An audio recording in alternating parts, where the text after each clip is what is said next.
Good morning, everyone. My name is Betsy Brown. I lead Devex Live, and I'm excited to welcome you all to this Devex conversation with David Beasley, who's the Executive Director of the World Food Program, as you know.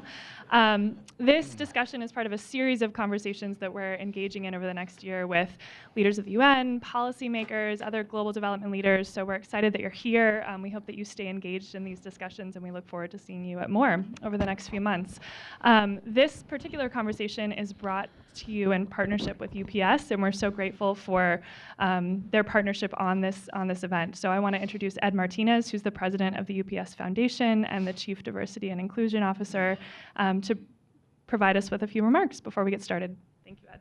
Thank you very much, and I'll be very, very brief. I just want to thank Microsoft and thank Devex and, of course, the Executive Director for being here, and most importantly, thank all of you, because what we need to do is we need to continue, sharing about the good work of the World Food Program USA that are based here in Washington, D.C., because not only is zero hunger so important, but of course, food is the cornerstone of economic stability around the world. And for UPS, that operates in over 220 countries and territories. We have 460,000 employees. When something happens around the world, it's going to impact our people, our customers, our communities, whether they're communities today or future markets of tomorrow. So that's why it's so imperative, the work that the World Food Program is doing around the world and to these communities beyond just, the moral obligation that the private sector has. It's good for business. And so we have our people integrated within the World Food Program at all levels. We have leadership that's on the board of the World Food Program USA. The UPS Foundation provides funding programmatically for the WFP. And we have positioned people all over the world that'll deploy with the WFP within 48 hours when a humanitarian crisis occurs anywhere in the world. So we are really, truly honored to have Executive Director Beasley here with us. I want to thank my good friend Raj Kumar for facilitating this conversation and really thank all of you for being here. Thank you. Thank you so much, Ed. It is a pleasure to be with all of you today. I want to thank those of you who are joining us in the room. We've got a group of leaders from the humanitarian and development community from here in Washington, D.C. We've got Devex members from all over the world joining us on the live stream, and we're looking forward to a really rich conversation. I will say, until just a few years ago, before Ed and I got to know each other, I had no idea UPS's role in the humanitarian sector was as extensive as it is. And a lot of the humanitarian logistics and delivery, a lot of what happens on the ground, UPS is behind. So we appreciate that work and your support of this event today. We're going to jump into a conversation with the Executive Director, David Beasley, who is here in Washington in part to testify before the Senate today. So this will be the easy part of your day. Yeah. Let's see if we can prepare him for that. We're going to go to questions for all of you. We get at Devex, we're the development sector hub, the community of this industry, and we get lots of people ask us about career advice. They ask us how to get a job in development and really how to excel, how to grow. I now have a new piece of advice to give out, which is become governor of South Carolina. You guys are overrepresented now in the UN system, and you've just been there now a year. So I want to ask you, just to get us started, David, what has it been like for you, this 1 year, 30-something countries in this critical role at this critical time? Well, almost a year, a couple more weeks, but let me first apologize, and I mean this from the bottom of my heart, because I'm the biggest Johnny-come-lately guy here. I mean, everybody in this room has been out there in this field, in the food security, for so many years, and so I'm learning from each and every one of you. And so when I mess up, it's because I'm still learning, but I'm trying to, sing that song around the world of the critical relationship of food insecurity, instability, peace, and what that means. And so when I came into the World Food Program, kind of kicking and screaming, because as Peter and I talked one day, I was, what? I'm not interested in going to the UN. I'm not a UN kind of guy, And that bureaucracy, red tape, that was sort of this image I had, of which some of it's true. But once I got sort of the down and dirty about where the world really was, what was happening around the world. Mm-hmm. And my wife had made a comment to me. She said, the world's really struggling. and some of the more seasoned leaders need to step back and engage again. And it was a very moving thing for her to say that, because I said, you're not wanting me to go back to Washington. She said, no, I'm not saying that. She said, just don't say no, be willing to listen and pray about it. And so when this came up, my first response was no, and I remember what my wife said, so I started calling around Tony Hall and others. Right. And started finding out, and one of the first persons I met with was Rig Leach. And we began, really assessing, me and Peter and a bunch of us met to understand really what was going on around the world. And okay, well, how's the UN, what's the capacity, and what's the difference between the World Food Program versus other programs? And it didn't take long to realize the World Food Program has an extraordinary role. In my opinion, it's one of the most critical roles in providing stability around the world.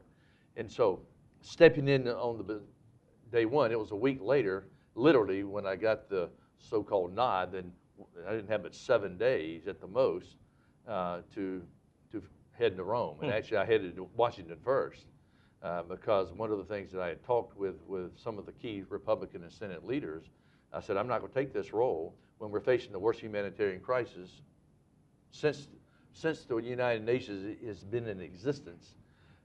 And that, coupled with the U.S. cutting back its funding, I said, not a chance. And so I extracted a very solemn and heartfelt commitment from the Republicans and Democrats in the Senate and the House that clearly understood the significance of food security in the world.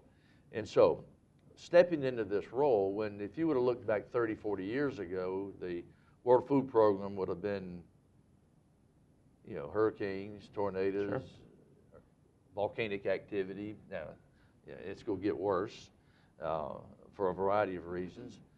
But that was primarily the Natural Disaster Humanitarian Relief Center, was the World Food Program. Today, it's a whole different ballgame. And if you had one L3 back then, it was, wow. If you had two L3s, it was all hands on deck. Well, we had 7 this past year, and I predict that we very well may have 10 in the next couple of years. So the most striking thing walking into the operation was how bad it really was around the world. The other thing that was really quite surprising was the World Food Program is an amazing operation. Oh, can it be more efficient? Yeah, but it is really an incredible operation, because every single person out there, they know if they can save 50 cents, well, that means 2 more meals for children, and that's how they think, So is the World Food Program, you think about the 10 level 3s, right? If we get to that point, does the World Food Program today look like what it needs to look like to address? Is it really just, we got to get more money into the system, or do you need to really reform the World Food Program itself? There's several things that need to happen. One, you do need more money. And this is a heartbreaking story when I was doing the 60-minute story with Scott Pelley, about Yemen. And at the end of the interview, when the camera's off, I think it was off, but it was kind of off the record, Scott was so moved by the interview. And he says, Governor, you've got the greatest job in the world. And I said, Scott, I do. I really do. And I said, but I want to say something you haven't thought of. And I said, I don't go to bed every night thinking about the children we saved. I go to bed at night thinking about the children we couldn't save. And I said, and the sad news is that when we don't have the money we need, the World Food Program, we have to choose which children eat and which children don't eat, which children live, which children die. I said, how would you like to go to bed every night having to make that decision? Especially when you know there's $300 trillion of available wealth today. And when you look at the cost of impact of war today, $14 trillion last year, the global impact of war, when we only need about 40-something billion. And that was only 40% funded. In the World Food Program, we had $6 billion. We actually raised another $1 billion. I want to ask you about that. Your budget before you came was 6, Let me say, because I think raising more money is only part of the solution. Okay. We have got to advance ourselves to be able to. This is one of the greatest concerns I had when I walked in after the first 30 days. I said to the leadership group, I said, what if with all the crises we have around the world today, it's like guacamole, that game, we pop in here and something over here, it's all over the place.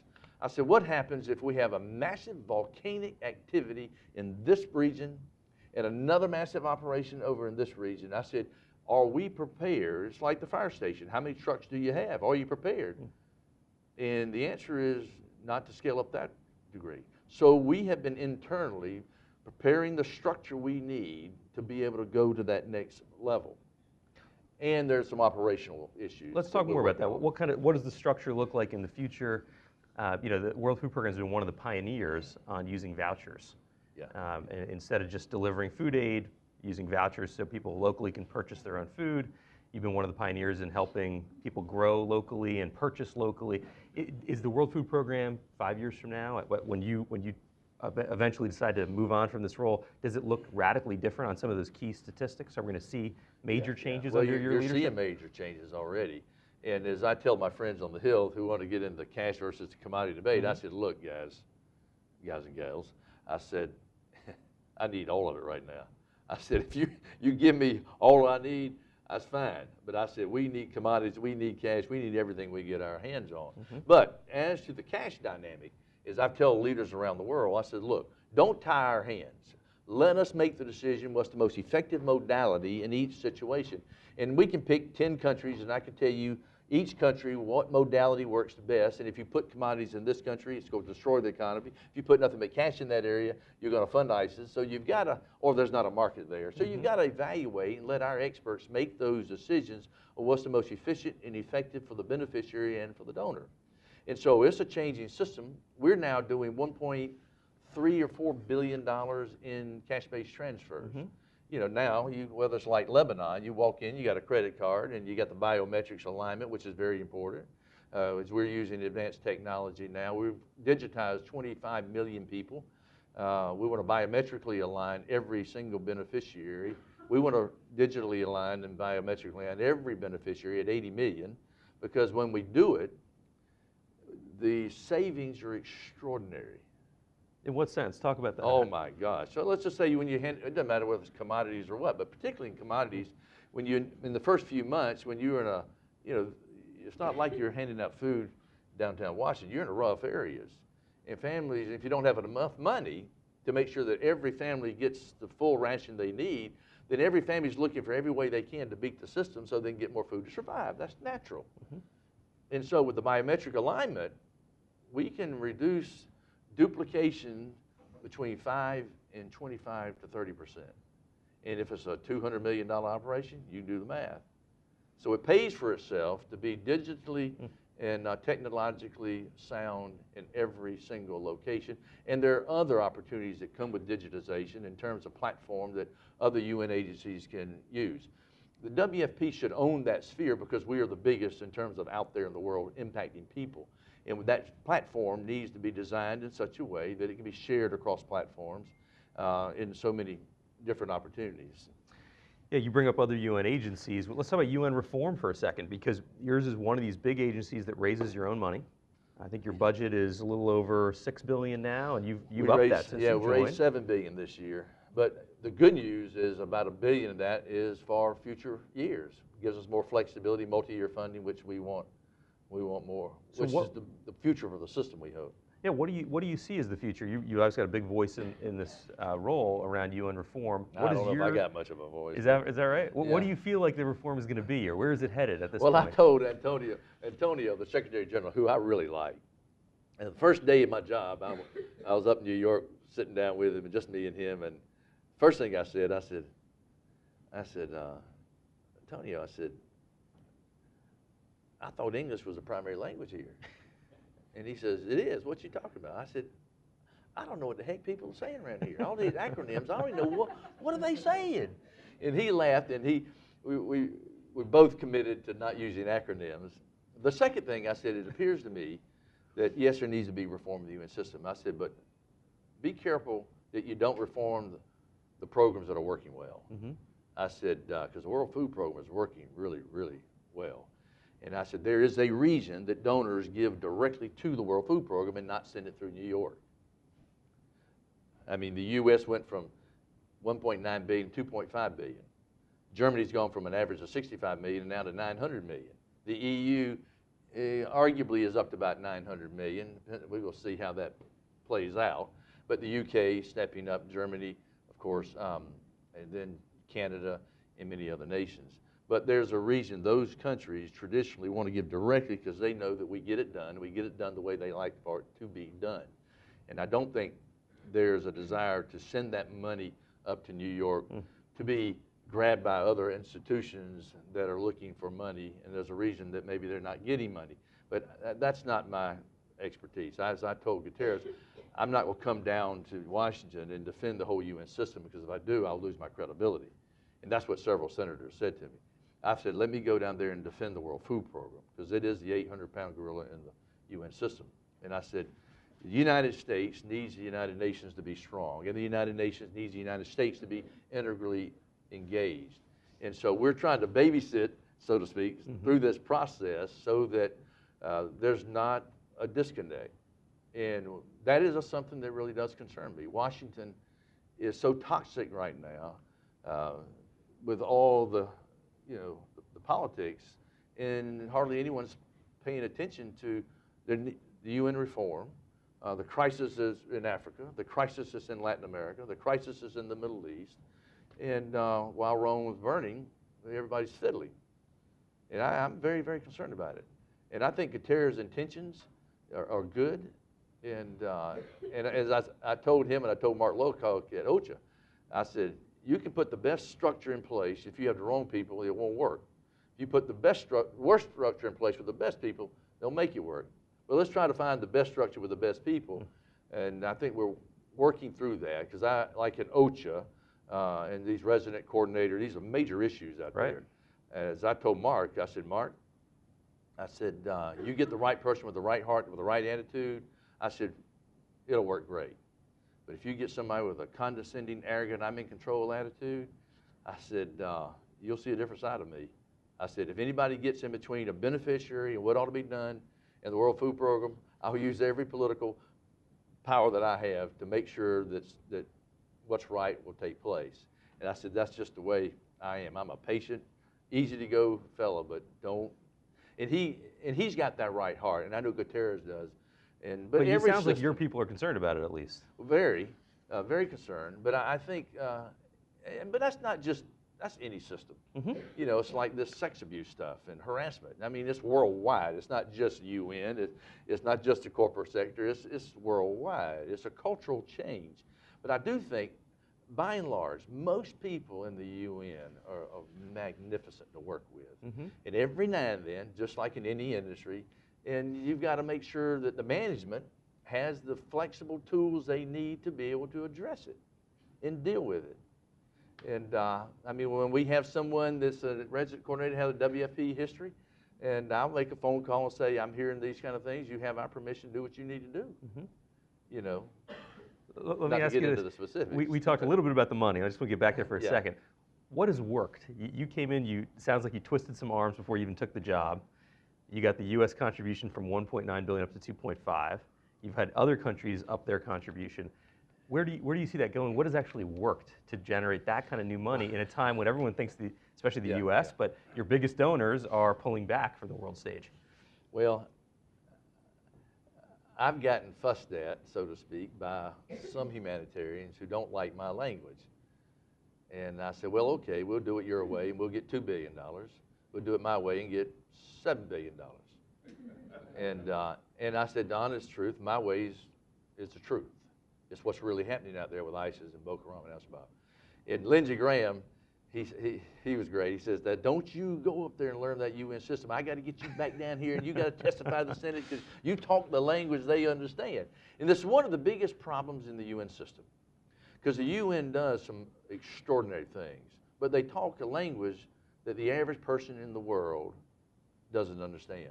So I've been doing television shows in the UK and Germany and the major countries in the US, talking the language of the common people, saying that it is in your national security interest. And let me explain why.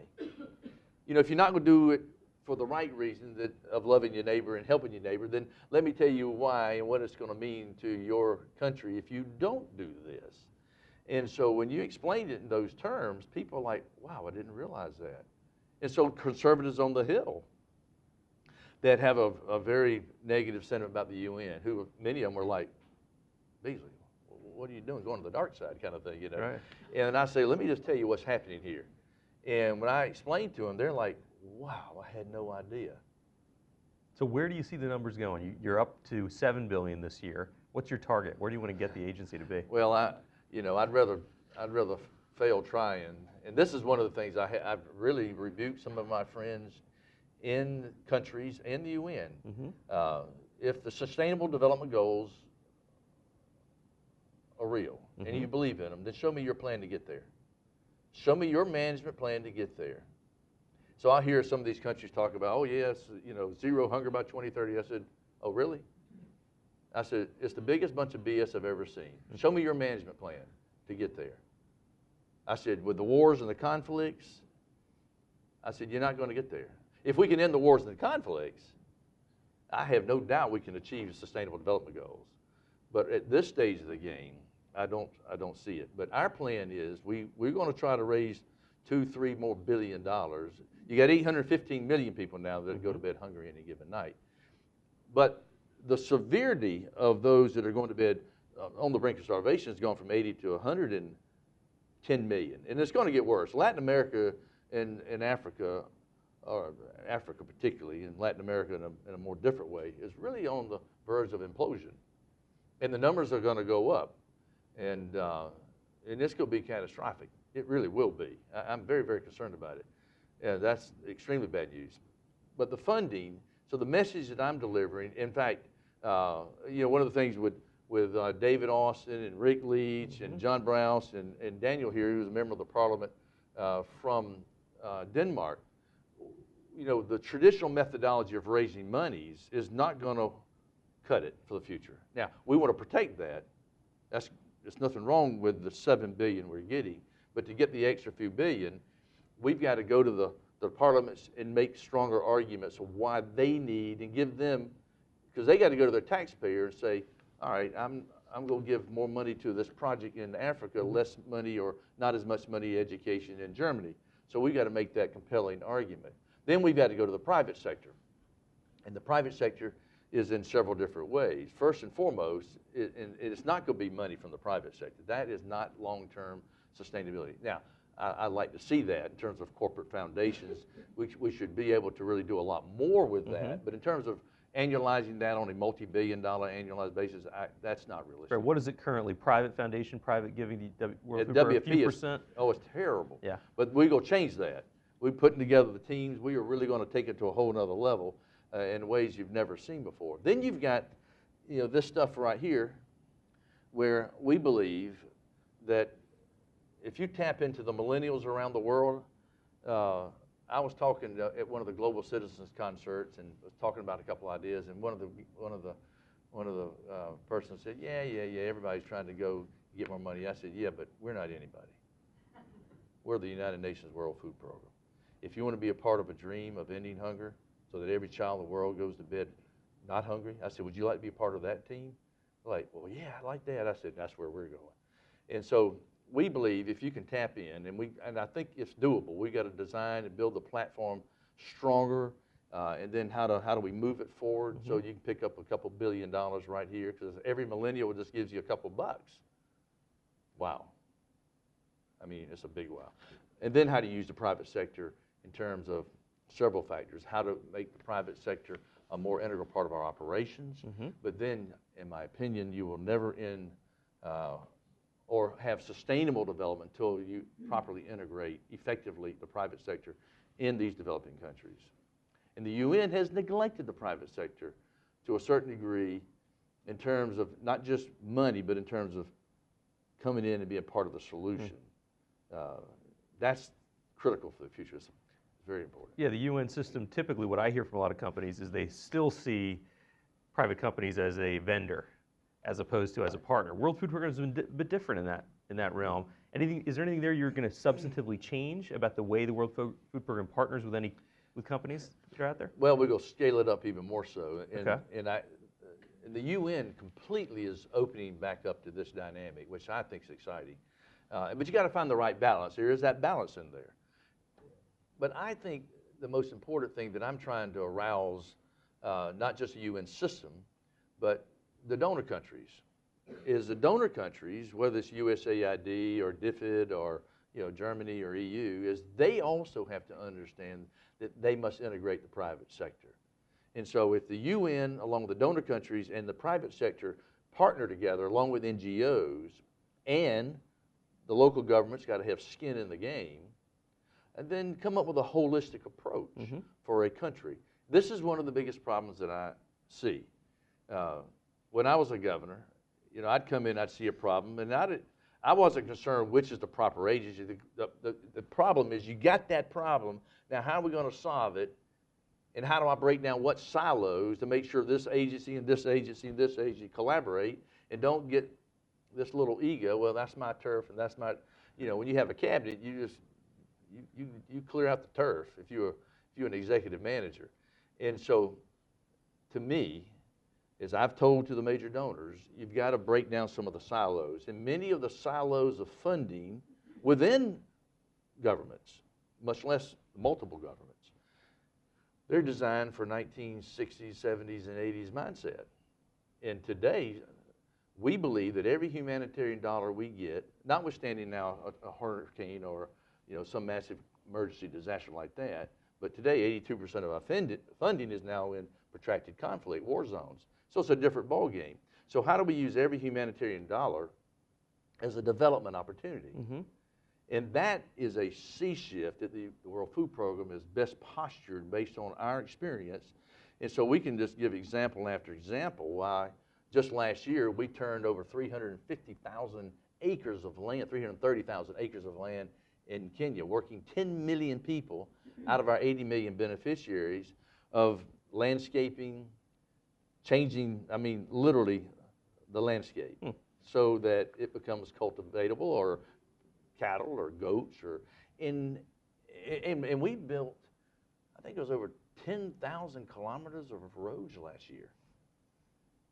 And just in Kenya was 5,000 holding ponds for irrigation.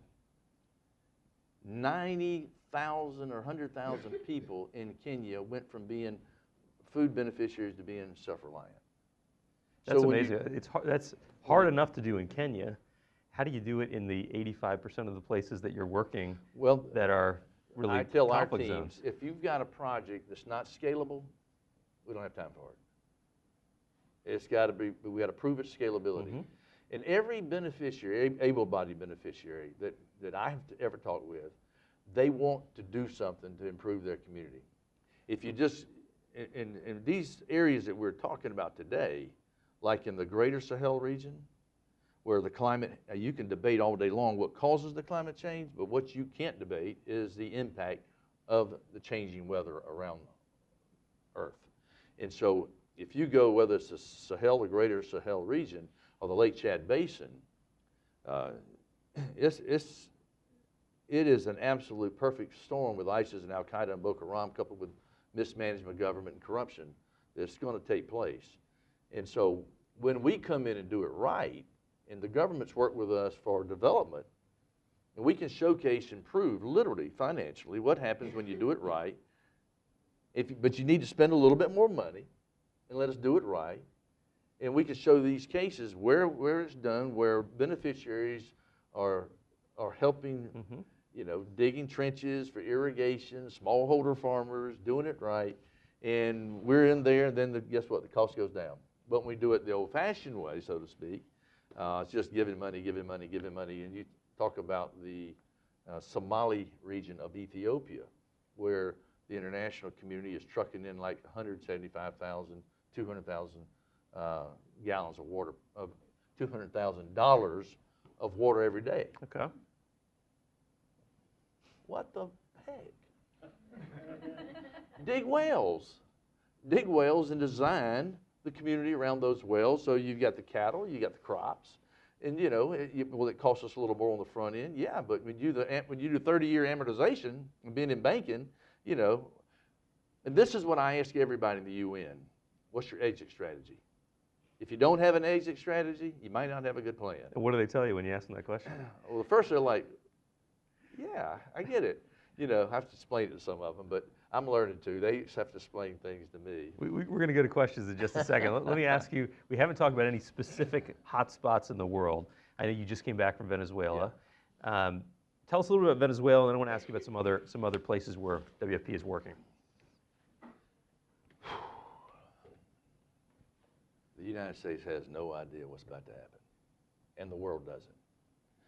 Venezuela is on the brink of absolute collapse. There's no food, 80% food insecurity, severe food insecurity. We don't know quite how bad it is, but let me just tell you, I met with dozens yesterday, day before, in the Venezuela border, just at Cucuta. And you've already had several million people leave. You've got 1 million just in the last year that have come into Colombia, Bogota areas. About 600-something thousand have stayed in Colombia. The others have gone to Peru, Brazil, wherever they've got family and friends. But every day, just at Cucuta, one of the few legal crossings, then you got all the illegal, it's a 2,200 kilometer border, give or take. You know, Cucuta, every day, 50,000 people cross the border. Now, most of them go back. Why do they come? They come with anything they have they can sell, or they come in and begging. Women will cut the hair. Prostitution is skyrocketing for children, little girls, boys. Illegal armed groups are recruiting. There's no food. And so the folks that we talked to, and we picked and chose as we look, because if you go like on Facebook and Twitter and see the pictures, when you got 50,000 people every day, and most of them are going back right now. And as I had a very frank discussion with the president. Colombian president. Yeah, Colombian president. And obviously he's very, very concerned. It is a humanitarian disaster. And it's going to get much worse. So right now the 50,000 are coming, getting food and going back. But that is not going to continue. At some point in time, where's that tipping point? There's going to be a tipping point at some point in time when the 50,000, and that's just Cucuta, aren't going back. And when you have 50,000 people per day or 100,000 people per day not going back, and you've got all the right-wing extremist groups in Colombia, you've got all the illegal armed groups in Colombia of a variety of different natures, and you're talking about destabilization of a country who's been making so much progress in the last 15, 20 years, but it's going to destabilize the region. It'll destabilize Ecuador, the impact it can have in Brazil and Peru. You're talking about several 100 million people. You compound that with the problems that the United States is already having to deal with Nicaragua, Guatemala, Honduras. And as I tell my friends on the Hill, I said, you're spending 100% of your time fighting over immigration policy. You're not going to agree on it. Won't you just agree not to agree and go focus on the root cause of the problem where you can agree? And if you address the root cause of the problem, then you'll find you've got the immigration that's favorable. You know, people are moving for the right reasons, the good reasons. And this is where, like the Europe dealing with the greater Sahel region, because I said to the Europeans at the Munich Security Conference 3 weeks ago now, I said, if you think you had a problem with the impact of the destabilization of Syria with 20 million people, you wait till the greater Sahel is destabilized with 500 million people. And ISIS and Boko Haram and Al-Shabaab and Al-Qaeda will have infiltrated the dozens of millions that will be coming your way. Now, let's go down to Latin America. You think you got a problem now? You wait till Latin America is destabilized. And it is a serious risk, and I think the United States and other countries need to wake up, and I think they are. State Department is making more trips down there. Trump will be heading down there in about a month. But that was one of the reasons we went down there to, you know, of course, Venezuela doesn't like what I'm saying, but it's the truth. It's the reality. And I know the Gutierrez is getting fussed at about me, but I'm like, fire me if you need to fire me, you know. But the world needs to know. I appreciate that. I want to make sure we have some time for questions here. So we already have a few hands up. We'll take a few at a time, and then we'll try to get to as many as we can. So I see Patrick, and we'll just go right around behind you. Go ahead. Well, there's a mic coming to you, please. Okay, please wait great. for the mic. Thanks. Hi, I'm Patrick. Yeah, just say your name and organization as well. I'm Patrick Fine from FHI 360. Governor, for someone who started this conversation saying that you are learning on the job, you must be the fastest learner in the history of the world, because you have just provided a magnificent explanation and defense of the work your agency does. So thank you for that. Well, let me just say, this is why we keep this type of event to 1 hour, because after an hour, I've exhausted everything I know. Now, my question is, you've made several references to how conflict and war are driving these emergencies.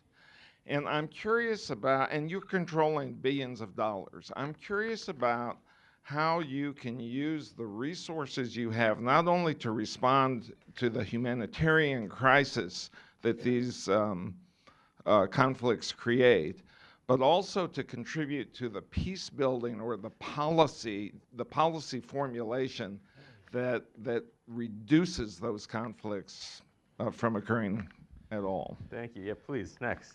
Thanks. I'm Kimberly Flowers. I manage our food security and humanitarian assistance work at CSIS. Good to see you again, David. First, I just want to say thank you for bringing up Venezuela. That's something we're focusing on right now through the humanitarian agenda at CSIS. We had a group who also just went to, I'm going to say it wrong, but Cucuta. They even saw an influx of a high of 91,000, and we're seeing that as one of the biggest issues right now that a lot of people are not paying attention to. But my question is more around something I asked you when you spoke at CSIS last summer, but I'm still curious of the balance in terms of, with the U.S. giving $2.5 billion, fantastic that we're giving more. I'm the first one to say we should continue to be a leader in this. But how do you explain the imbalance of donors in the sense of why should the U.S. continue to be the biggest donor to such a larger degree?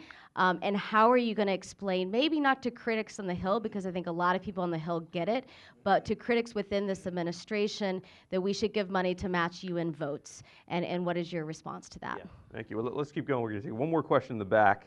I'm getting old, I can't remember. I will remind you. I will remind you. Go ahead. So Michael Clausen with Save the Children. This is a great conversation. Last year, Governor, you were part of an effort to shine a spotlight on these 4 famines, and the world did rally, and we came back from the precipice. I was in South Sudan in January. The situation beginning 2018 is worse off than beginning 2017. You mentioned Yemen, no better. So what's to be, I mean, we need to sustain the momentum that was generated last year. How do we do that? Okay. So we've got Peace. 3 questions here. Let's start on peace building. Yeah, because both Patrick and Kimberly are talking in a way related to this. We'll start with Patrick's. You know, the money you've got, it seems like a big amount when you talk about billions of dollars, but actually, given the scale of the crisis, it's pretty small. How do you actually design it to both meet the humanitarian needs and tackle some of the underlying issues? Well, on the peace side, I mean, we could spend hours just talking about this, and we, you know, as extremist groups want to use food as a weapon of division, weapon of recruitment, weapon of war, we want to use it as a weapon of peace. And so, several things. I do think, as I've said to many of the European and world leaders in private, I've said, you know, there's so many conflicts. I said, everybody's just running around, you know, talking about this and talking about this. And I said, why don't we just all stop and just focus on one? Just focus on fixing one. Because how do you fix one? It's going to take a regional approach. It's going to take the powers that be to put the pressure on all the regional leaders, and I don't want to get into the details of how that should be done, but it isn't that complicated. And focus on one and end just one. I mean, South Sudan should be fixable, and that frees up billions of dollars right there. Yemen is fixable, but it's going to take a comprehensive regional approach, and the powers that be need to sit down together, and I mean literally sit down and come up with a comprehensive approach. So I sort of use my quiet voice in that regard. Why isn't that happening today? Why do you feel like that's not happening now that you're on the inside and can see I this? think everybody's so busy running around. It's like that old game Guacamole. You know, everybody just running around doing this, you know. And but in the United States, I mean, look, everybody, all the news in the United States is what? Trump, Trump, Trump, Russia, Russia, Russia. In the UK, it's Brexit, Brexit, Brexit, Brexit. Or in France, it's something else, or something in Italy. And sadly enough, and I have rebuked some of my media friends, is that you're not providing the balanced dissemination of information like you used to. Y'all have gotten obsessed yourselves with the political dynamics of the day. When Rome was burning, we got tragedies all over the world. And I do believe if the American people know, as well as the European and other nations of wealth, they will respond. I do believe that. Now, we want to use food as a weapon of peace in a lot of different ways. And we've gone into communities and actually been able to get, and talk with Peter Meyer and ICRC and other organizations, we've been able to go into communities and get groups to lay down their arms if we provide food. We see school meals program as a dynamic opportunity to bring different tribal children together, break bread together, and they realize, wow, they grow up eating together at school. They grow up realizing, wow, we're brothers and sisters, we're that kind of thing. So we see food can be used as a weapon of peace. And actually, the greatest place that's been working lately is in Washington, D.C. When they don't agree on anything down there, the Republicans and Democrats have come together on the World Food Program to increase the appropriations to $2.5 billion, when in fact it looked like we may very well have gotten zeroed out. And I think now the Trump administration has come to understand the significant role, clearly, that the World Food Program plays. If you don't, you end up with conflict and war. I gave that number earlier, $14 trillion of an economic impact. So, a few $1 billion will save you a few $1 trillion. Which way you want to do it, like insurance. But as Michael from Save the Children is saying, we've made some progress early on in your tenure in some of these key hotspots you mentioned, Yemen and South Sudan. But things are worse now, he's saying, at the beginning of this year. What do we need to do to sustain it? We don't have the kind of global coalition, the grand coalition you're talking about to end these conflicts today. What can we do to turn the tide? Well, the good news is we have been able to avert famine because we've got the expertise. We've got enough funds to avert famine. But while you look at the famine numbers, we've been able to stay at bay, which is, this gets into a kind of a difficult issue because people think, oh, we don't have famine, we don't have problems. Right. Well, the severity hunger rate is going up. I mean, I could go through each country, like in South Sudan. Yes, we averted famine. We turned it around in Borno State and all these other places. But Unity State, not Borno, but Unity State. But the severity of hunger has gone up. And then you get into access issues, and which is a problem in a lot of different ways. Sometimes the UN, peacekeeping folks, are a problem for us to get food out there. Sometimes I think they tie the hands so much that folks can't get out there. And we've got a lot of places where actually the extremist groups, they respect us. And we can get in places that other UN operations can't get because we're the food guys. Everybody wants the food guys, but. Is that the case in Yemen? Are you able now to get in? Well, Saudi access, I right. think, has improved recently. I could really spend an hour on that one. Just give us a minute on it. But let me say very favorably, the change in course of action of the Saudis and UAE has been remarkable in the last 60 days. Absolutely remarkable. That's the good news. The bad news, Houthis control 80% of the ground territory. We're having some serious issues with the Houthis on the ground inside Yemen. It is a very serious issue. It's gotten even more difficult. And so we're about to ratchet up public attention on this matter because we're very, very concerned about it. And it's a different operation dealing with Houthis. Houthis, they all have their own unique sort of operations. It's not like just one boss, so to speak. And well, I want to get to Kimberly's question. It's probably something you might get asked on the Hill today as well. The idea of the donor imbalance, the U.S. government giving $2.5 billion out of about a $7 billion budget. Why is that the case? Why aren't other countries stepping up more? Well, first, I don't think the United States ever will be in a position, we'll only help if you help. That's not leadership. I think the United States is going to lead because we're a very caring population. Whether it's Republicans and Democrats, we might have different ideas about the approach, but I don't think the American people will back down. And I think after the 60 Minutes story hit America, that's when you saw the change take place in Yemen because the American people saw that and let their leaders in Washington know, and the leaders in Washington responded. I had many congressmen and senators saying, my granddaughter watched that, or my daughter watched that and teared up, and it was a moving experience. So I don't think the United States will back down because it's truly committed to understanding. Now, as I was in the first few months meeting with top donors around the world who were very concerned about the U.S. backing down, and I convinced them that the U.S. will not back down. We're going to do what it takes, working from each end of Pennsylvania Avenue, and I said, we're going to do what it takes. and I have confidence the U.S. won't back down. Now that the U.S. has actually gone from 1.9 billion to 600 million, just in the 2.5 billion, I said, now I'm saying to the other countries, all right, U.S. stepped up, now what are you doing? Now it's time for you to step up. And Germany's stepping up more. The UK, I think, is going to step up more.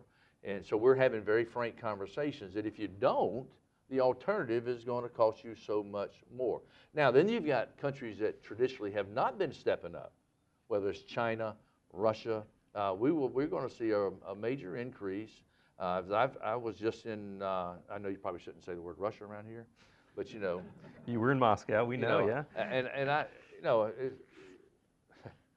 as I've told the Russian leadership, and I tell the U.S. leadership, you know, you don't have to get married. How about date a little bit? Find places where you can work out some problems, because the world is going to suffer if you don't. And the same thing with China. I said, look, you need to play multilaterally. Russia, you need to play more ball multilateral. Show the world that you want to be in a multilateral way of thinking. And I think you're going to see them step up more. And our obligation is to try to provide that right balance, use food as a weapon of peace, of bridge building between nations. That's what the UN's for. But you're going to see countries like South Korea, I think, step up a lot more. I think Japan will end up doing more. And we're identifying, building the teams to pick up a few million here, you know, next thing you know. But I'm going to use the U.S. as the bully pulpit. The United States is now doing this, and you need to do that. Sure. And on a per capita basis, I was having fun at one of our executive board meetings, and the Chinese ambassador, really nice guy. I mean, it was all in fun jest. He was saying something, and I said, well, you know, if China would, you know, United States per capita is given $7.80, you know, per person from America. I said, if China would just give us about $5 per person out of China, I said, that'd be happy with me, you know. He started laughing. We can see why you've been successful in raising this money. Let's see if we can get one more round of questions in very quickly. I see Schengen here, another hand behind you. Let's start with Schengen in the front if we can get him a mic. Thank you, David. I'm glad you mentioned about the different modalities to help the poor people, you know, whether it's cash, food, a voucher, or even, you know, food for work, productive safety net. I think IPRI is very proud to be a partner in working with you on that to provide evidence. Now, my question to you is, I think this sort of food aid or whatever aid to help the poor people in the conflict zone out of poverty, hunger, will also help economic growth in this part of the world through trade, through investment. Could you imagine if Nigeria or maybe Yemen and South Sudan become economic powerhouses? They will provide tremendous economic opportunity for U.S. for trade. You know, they will import more, even food from U.S. And then probably U.S. private sector companies will have more opportunities to invest over there. That will provide jobs, good jobs back in U.S. I don't think that story has been told very widely. I hope, you know, this afternoon you can tell your congressman or whatever, U.S. benefit tremendously economic through your work. Thank you. Let's pass the mic behind you if you can. Thank you. Good morning. This is Catherine Prisano from Tableau. You mentioned about, you know, the coordination of UN entities responding to humanitarian crises. I wanted to know what effort or what role WFP plays in trying to coordinate the exchange of data and pulling this information together on a timely basis, particularly like with OCHA and World Health Organizations that need to all be in this together. Thank you for those. Yeah. Any final question? We can take one more if they're all the way in the back. Go ahead, Rick. Governor, first of all, thank you for answering the call to come back into public service. I think we're all very grateful for that you have done that. And I really appreciate what you said about addressing the root causes of things like immigration. And I'm Richard Parker with Project Concern International. And our programs in Central America, we feed about 150,000 school children every day. And one of the arguments we've been trying to make within the administration, also on the Hill, was that this actually keeps the children here and it makes the communities more stable. And you said you've had some conversations like that up on the Hill with your colleagues and within the administration. And since we've talked about, or you mentioned that you're the plain-spoken messenger about it, how have those conversations gone, and what recommendations would you have for us in really making those arguments here in D.C.? Let's start, if we can, Governor, with Catherine from Tableau and her question, because we've gotten into some of the messaging things already. I just want to make sure we have time for this. She's asking a pretty critical question for a lot of the development organizations here and following this online about data sharing. And her basic question is, how's that working right now with other UN agencies that need to share data like WHO? Yeah, if there was one thing that I was shocked about with the UN system was the dark ages mindset that it had on technology. I mean, I was like, wow. I was really surprised. One of the things that I did was, my chief of staff was the number 3-4 guy at AT&T Worldwide, because he came in. I actually asked him to come spend a month with me at his expense, AT&T's expense, and he was an old friend of mine. I said, I want you to just walk the halls, smell the coffee, kick the tires. And after about 3 weeks, he says, good news, bad news. He said, the good news is the World Food Program is an amazing operation. Technologically, they're ahead of everybody. The bad news is that the UN system is a disaster. And so, not a disaster, that's probably a little strong, but it's got a long way to go. And so, as we began looking at it, the World Food Program was doing a lot of good things, and there's so much more that it can do. And because we feed or engage with 80 million people, beneficiaries, I think if we design, as we're building on the right platform, that should all be shared with all UN agencies. And how do we do that, protecting the human rights and dignity of everybody? I think we'll work through all those kind of things. What is that technology? How do we use, we're the biggest user now in the world in the humanitarian sector of blockchain technology. And that we actually do believe, like IBM and Maersk, that blockchain technology can save a lot of money and protect identities, a lot of opportunities there, but we have to work through it. There's a lot of things that got to be worked through. We believe that sophisticated technology today, actually in terms of supply chain dynamics, could potentially save us hundreds of millions of dollars in supply chain costs with advanced technology and interrelational databases with some of the companies that are out there. And there's a lot of other areas getting into artificial intelligence and drones and surveillance and things that we're, engaged in, and not to even get into the better foods and wasting and all waste of food. Reducing waste, yeah. Yeah, and so I think the United Nations is really. We were one of the meetings in the Secretary General. Why do you say something? I said, because everybody's trying to say something. I said, if you need me to say something, you look at me, because you got those big meetings with 50, 60 agencies, and this is their only time to say something. And I'm sitting there shaking my head half the time, and so we're sort of the leader and the pioneer. And UNHCR is doing a lot in this area, but they only deal with refugees, and so we cooperate, we'll collaborate. I think we got to figure out how to do that going forward in such a way that everybody can share in that platform. Into the beneficiary side, there's other issues that need to be, like sexual abusers and stuff. How do we share that information, or things? So. Yeah, that's something you're working on as well. To make sure the people who are out in the field are. Yeah. Well, anybody can tell you on my team, I'm pretty aggressive about this stuff. But let me speak on that just for a minute or two, because how many policies have been changed in the last 30 years on sexual harassment?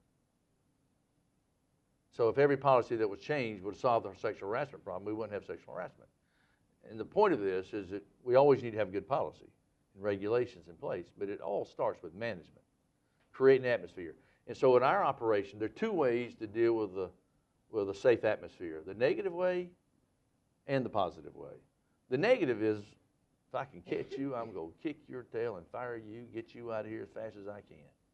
The other is the positive, and that's going to win the end of the day. I want to have an atmosphere that's respect of others.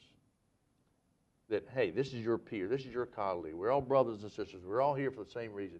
And if you're not here for that reason, resign, get out.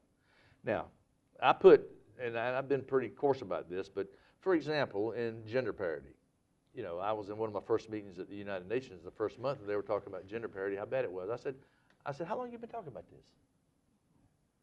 30 years? I said, shouldn't the UN be the leader in this? Why don't you quit talking about it and just do it? Well, that didn't go too well for some of the people, you know.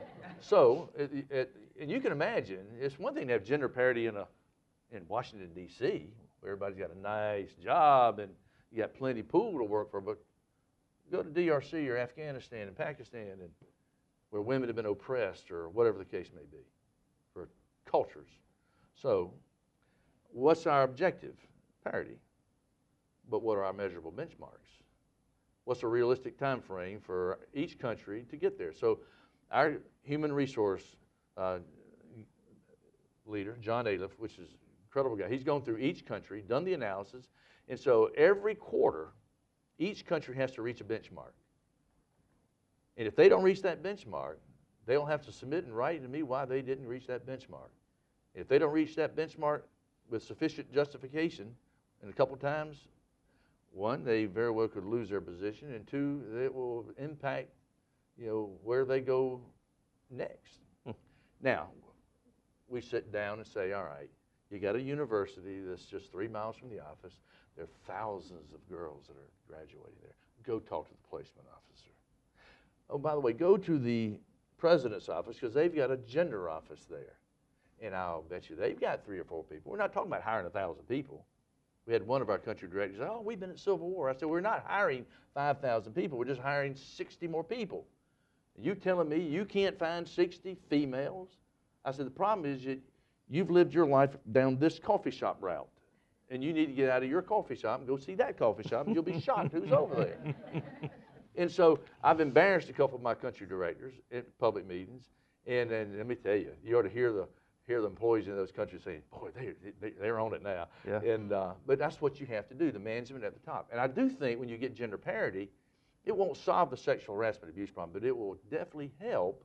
And as I put the men, and I've said this in our staff meetings, I put the men in 3 categories. And it's not just a male problem, more so than the women. Abuse of authority comes from both sides of that aisle. But most men are very respectful, not a problem.